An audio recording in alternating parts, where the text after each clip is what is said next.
raison, ça. Super.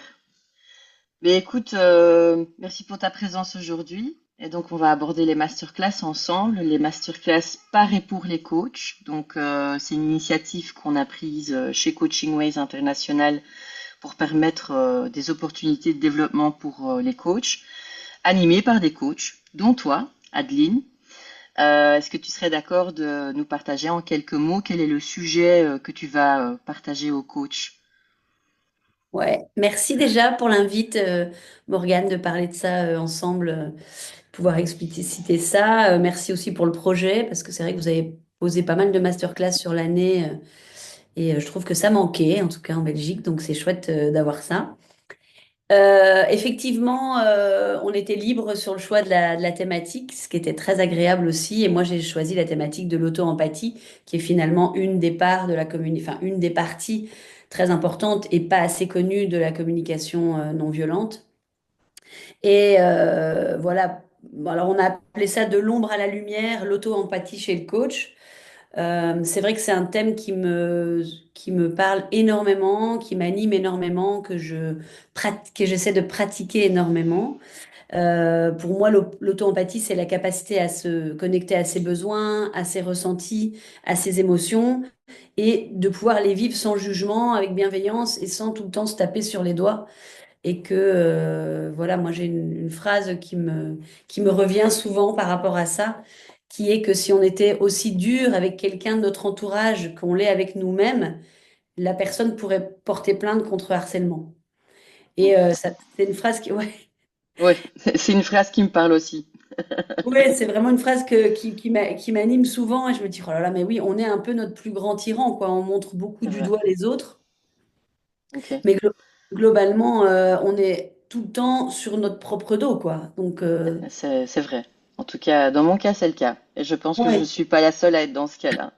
Exactement. Et du coup, si on transpose ça sur les coachs, je me suis dit, mais c'est pareil, c'est quand même fondamental de se dire que si on veut une vraie présence authentique, il faut aussi être authentique avec soi-même. Et donc, pour moi, cultiver l'auto-empathie, c'est être son meilleur pote. C'est se dire, bon, bah voilà, je voulais faire ça comme ça, je n'ai pas fait ça comme ça, bah oui, voilà. Donc, ça met un peu un pied de nez au soi parfait, au soi fort, hein, tous ces drivers qu'on connaît Hmm. aussi beaucoup chez les coachs, hein, et même Ouais. au fait plaisir. Donc, ça met un peu un coup de pied dans le truc de se dire, bon, ok, d'accord, j'ai fait ça, mais pas tout le temps de s'armer de flèches sanglantes à notre propre sujet. C'est Euh, sûr. et voilà ce que je peux te dire. D'accord. Et du coup, ta masterclass, parce que ça, c'est peut-être une question qui peut être posée aussi par les gens qui sont intéressés par le sujet. Est-ce que le but de la journée, c'est de développer l'auto-empathie de soi par rapport à sa posture de coach, ou est-ce que ça peut aussi être utilisé pour le client qu'on accompagne? Les deux. En fait, je pense d'abord que si on l'utilise soi-même et qu'on peut le matérialiser en parlant aussi avec nos clients, en fait, ça veut dire qu'ils peuvent aussi modéliser sur cette capacité à être plus clément, plus doux avec nous-mêmes et à ne pas finalement s'empêcher aussi de faire des choses. Donc Ok. pour moi, c'est d'abord modélisant, tu vois, du coach au client. Et puis moi, je l'utilise pour moi, évidemment, mais j'en parle aussi beaucoup à mes clients et sous forme de questions, souvent. C'est-à-dire, D'accord. mais que dit cette petite voix de toi? J'entends que tu es en colère contre toi-même de ne pas avoir réussi à faire ça. Ou même parfois, juste de devoir aller voir un coach, les gens se disent c'est quand même nul, voilà, j'ai pas réussi par moi-même. Et tu vois, Hmm. c'est une idée aussi pour se dire, mais ok, et donc c'est quoi ces petites voix qui vous animent, hein, qui sont pas toujours chouettes avec nous-mêmes. Donc pour moi, c'est vraiment les deux, mais c'est Ok. commencer d'abord par soi, tu vois. Ok. D'accord. Et comment tu construis ta journée? Parce que c'est une journée entière. Les masterclass qu'on propose, c'est vraiment des journées complètes qui vont de 9 heures à 5h30. Comment est-ce que tu envisages de remplir cette journée avec les gens qui vont s'inscrire? D'abord, pour moi, c'est vraiment un moment pour le coach par rapport à lui-même. Donc, c'est vraiment de créer une bulle et un espace dans lequel on a le temps Mhm. aussi de faire de l'introspection, parce que pour moi, ça va aussi très fort avec un autre sujet qui m'anime, c'est le ralentissement. Et Mm. en fait, c'est difficile de prendre soin de soi, en tout cas de se questionner, d'aller regarder ses émotions, ses besoins, ses sentiments, si on est dans le speed et dans le rush. Ça Oui, fonctionne pas. oui. Et d'ailleurs, c'est pour ça que souvent on n'a pas le temps de le faire nous-mêmes. C'est qu'on se dit oui, mais alors il y a ça, et c'est pas une priorité. Mm, Alors qu'en fait, si tu regardes bien, même dans l'avion, on t'apprend à d'abord mettre le masque sur toi-même avant d'aider les autres. mm, Et donc, cette journée, je voudrais vraiment qu'elle soit, je ne vais pas tout dévoiler, mais je voudrais vraiment qu'elle soit dans un environnement et dans une énergie différente de ce qu'on peut avoir comme parfois les cours un peu didactiques. Je voudrais que ce soit vraiment quelque chose où on partage ok, et qu'on puisse aussi entendre ok, ce que les autres se disent d'eux-mêmes. Donc il y aura beaucoup d'exercices, beaucoup de tips, beaucoup de petits outils pour travailler d'accord, sur qu'on va, qu'on va pratiquer. ok, Et puis aussi, on va voir comment on peut transmettre aussi ça à nos clients, à nos coachés, pour que eux aussi puissent finalement être un peu plus cool avec eux-mêmes, quoi. Finalement, je me dis toujours, et c'est ça qu'on va faire pendant cette journée, c'est d'être notre meilleur pote. ok, C'est-à-dire, si on était avec nous-mêmes comme on est avec notre meilleur ami, à qui on est toujours très bon pour donner des conseils, pour dire, mais mm, non, t'es trop dur avec toi, fais comme ci, fais comme ça, et en fait, on se l'applique pas à nous. Et donc, je mm, me dis, dans cette journée, on va vraiment, vraiment explorer et avoir des moments d'introspection pour mieux se connaître, mieux connaître ses petites voies et vraiment pouvoir avoir des outils pour sortir un peu de de cette tyrannie intérieure et pouvoir commencer vraiment à déployer. Parce qu'en plus, ça nous empêche de déployer tout notre potentiel, hein, ouais. réellement, hein. On Très se met empêche. nous-mêmes des limites quelque part. Exactement. Et d'ailleurs, Mm, c'est chouette que tu dis ça parce qu'on verra aussi la notion de limite. d'accord, Parce que pour moi, le coach, il peut pas cultiver sa présence s'il n'est pas quand même dans un minimum de lien avec lui-même. Et puis aussi, comment on prévient l'épuisement, oui, nous les coachs, parce que c'est aussi un grand sujet. clair, À quel moment on a trop, à quel moment on pose nos limites. Et si on n'est pas connecté à soi, si on n'est pas en lien avec soi-même et doux avec soi-même, on ne peut pas le mm, voir, tu vois. Et puis la ok, modélisation pour nos clients aussi, comme on disait ouais. tout à l'heure, les trois thèmes qu'on verra. Super. J'entends différentes choses, hein, et dis-moi si je reformule correctement. Donc, tu as la partie introspective, où les participants vont avoir l'occasion de regarder à l'intérieur de soi pour justement aborder cette notion de limite, cette notion d'auto-empathie, reconnaître les signaux quelque part et se foutre la paix aussi, dans ce que j'entends. Enfin, ou apprendre en tout cas à se foutre la paix. Euh, c'est aussi certains outils qui vont pouvoir être testés et vécus, mais aussi le lien avec comment on peut le mettre en application avec nos clients par la suite. Et puis la partie échange aussi, j'entends le fait d'échanger entre nous, avec toi, mais aussi avec les autres participants. C'est un petit peu une forme d'intelligence collective dans ce que j'entends. Exactement.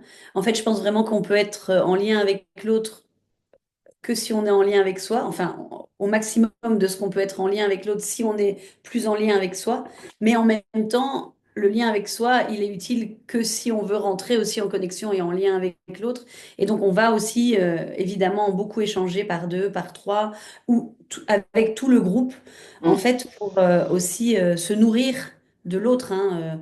On sait que l'autre, c'est une part de nous, que nous, on est une part de l'autre. Et donc, c'est comment on va entendre des résonances, comment on va pouvoir se soutenir, s'entraider et être touché aussi par ouais, rapport à ce que nous, on vit en tant que coach. On a très peu d'espace en dehors de la supervision, on a très peu d'espace où on se retrouve entre coachs. exactement.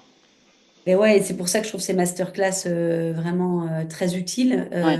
C'est aussi un peu le feedback qu'on reçoit des masterclass qu'on a déjà eues. C'est justement cette possibilité d'échanger avec d'autres coachs qui sont intéressés par des thématiques similaires et aussi d'avoir un espace où on peut partager qu'est-ce qui est parfois difficile pour nous en tant que coach, hors d'une supervision. Bien sûr, c'est important de se faire superviser, mais le fait d'avoir un environnement apprenant où on peut apprendre de nouvelles choses, des nouveaux outils, des nouvelles pratiques, le vivre soi-même aussi. Et puis, in fine, la journée dans son entièreté donne aussi accès à cette CCU, qui est quand même pas un petit nombre de points de formation continue pour ICF. Donc oui, c'est vraiment Enfin, c'est très intéressant. Je regrette presque de ne pas pouvoir venir le 8 février. Ce serait à quelqu'un d'autre de l'équipe Coaching Ways qui sera là. Euh, Enfin, je regrette déjà d'avance, clairement. Écoute, écoute, je ne sais pas s'il y aura un replay, mais en tout cas, on aura peut-être une autre date, tu vois. Oui, On peut sûrement. imaginer que... On aura Parce que c'est sûrement un d'autres dates. sujet... Ouais, c'est vraiment un sujet. C'est vrai que souvent, on se dit, oh là là, mais c'est une journée. Alors déjà, c'est à Bruxelles, il faut aussi le dire. Donc, c'est en présentiel à Bruxelles. C'est à peu près Chant 9 heures d'oiseau. au Champ d'Oiseaux. Oui. Donc, je sais que c'est l'hiver. Je sais que les gens, parfois, se disent, oh là là, j'ai pas envie de bouger. Mais pour créer du lien avec soi Hmm, et évidemment qu'on peut tout à fait le faire en distanciel et il y aura des projets comme ça, mais en même temps, c'est aussi de pouvoir vivre ce moment, hmm. et d'aller chercher la chaleur humaine aussi dans ce moment Ouais. d'hiver. Donc, ouais, j'encourage tout le monde à venir passer un petit temps avec nous pour cette journée. Ouais, super. Mais je te remercie. Et peut-être préciser aussi que c'est ouvert à tous les coachs, coachs professionnels, coachs en formation, aussi bien Coaching Ways International que des personnes qui sont formées dans d'autres écoles. C'est d'ailleurs ce qu'on a eu samedi dernier pour la masterclass que Mario a animée.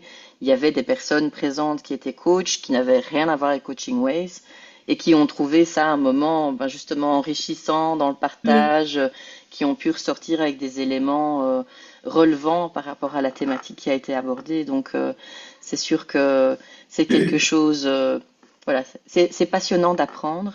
Et si on peut le faire en plus tous ensemble, c'est encore mieux. Ouais, et puis c'est vrai on s'est pas présenté au début parce que voilà, c'est en présentiel, on se dit que c'est Bruxelles et que chez Coaching Ways, en tout cas, moi je suis formatrice là-bas, toi aussi, donc je suis formatrice là-bas, je suis aussi coach PCC, donc je suis aussi superviseur, donc voilà, c'est en même temps l'auto-empathie et la communication consciente et responsable, mais c'est en même temps aussi la posture du coach, posture du formateur, du superviseur. Et c'est pour ça que les échanges peuvent être aussi Hmm. extrêmement intéressants autour du sujet. Et peut-être aussi pour les gens qui te connaissent pas, qu'est-ce qui t'anime dans le métier de coach? Hmm. Ben, écoute, c'est une belle question. Moi, ce qui m'anime dans le métier de coach, c'est que aussi petit parfois qu'on a l'impression de mettre, enfin aussi, comment dire, pour moi, on met des petites graines en fait dans une forme alors, ça va paraître très conceptuel comme ça, mais c'est mes valeurs, ma valeur la plus importante, c'est la paix. Et Hmm. donc, pour moi, en fait, ce qui m'anime en tant que coach, c'est que à chaque pas qu'on fait avec nos clients et qu'ils font dans leur projet, c'est en fait pour moi un pas clair dans l'humanité vers quelque chose, parce que mieux on se connaît quand même, et Hmm. mieux justement on est à même de comprendre nos réactions. Non pas d'être parfait, toujours gentil, toujours bienveillant, mais d'être conscient. En fait, ça c'est vraiment pour moi extrêmement important, c'est de rendre les personnes conscientes de leur fonctionnement. Parce que si Ouais. on n'est pas conscient, on peut pas changer. Donc c'est la Hmm. première base, c'est de comprendre et d'être conscient de comment on fonctionne, de pourquoi on bloque, quelles sont nos valeurs, qu'est-ce qui fait qu'on n'a plus envie de faire ça, qu'on a envie de faire ça et réajuster. Et moi, Mhm. pour moi, c'est un pas enfin, pour moi, c'est vraiment un grand engagement citoyen, quoi, et c'est un engagement pour la paix, clairement pour moi, enfin, on pourra en discuter longtemps, mais c'est ça qui m'anime vraiment. Et puis, j'aime profondément les humains. Hmm. Je sais que quand j'ai des discussions avec des amis, ils me disent, oh là là, c'est bizarre de dire ça, mais c'est vrai. La résilience et voilà, et j'aime la vie et on avance dans la vie ensemble quand on coach. Donc, c'est ça qui m'anime. Super, je te remercie. Est-ce qu'il y a autre chose que tu aimerais rajouter par rapport à la masterclass qui te semble être un sujet ou un élément important qu'on n'a pas encore abordé ici? Non, écoute, je crois on a fait à peu près non, on a fait le tour de ce qu'il y a de plus important. Juste, j'ai envie de dire à tout le monde, venez, il reste quelques places parce que ça va être vraiment un moment important pour soi-même et aussi Hmm. pour les autres et pour notre métier aussi de Ouais, coach, pour s'armer encore plus envers ça et pour nous humains. super. Donc voilà. Et c'est peut-être intéressant aussi ce que tu dis, c'est qu'on n'accepte qu'un nombre limité de personnes par masterclass. On Mm. dépasse pas un certain nombre. Pour ta masterclass, rappelle-moi le nombre maximal de personnes. C'est maximum 18, 20, donc c'est pas beaucoup de place. Hmm. On a déjà pas mal d'inscrits, donc voilà, venez, il reste de la place et moi je serais ravie de vous revoir pour ceux qui voient cette vidéo et que je connais et puis de vous rencontrer pour les autres. Et aussi Super, d'activer ces masterclass et c'est bien que tu l'aies rappelé, il y a 7 points CCEU. Voilà, là on parle en jargon coach, mais voilà, pour ceux qui connaissent, c'est quand même important parce qu'on a besoin de points chaque année dans nos métiers de coach pour affirmer notre posture et notre lien ICF. Donc c'est aussi, c'est pas rien. super. Et peut-être un dernier mot pour les personnes qui nous écoutent ou qui nous regardent maintenant. Pour s'inscrire, on mettra le lien direct vers l'inscription pour la masterclass. Comme ça, vous n'avez pas à le rechercher sur le site ou autre. Il sera mis à disposition directement avec cette vidéo. Ouais, super. Et du coup, partout où on pourra la diffuser, on remettra le lien. Merci Ça beaucoup, va. Morgane. C'était Merci à chouette. toi, Adeline. À Merci. bientôt. À bientôt.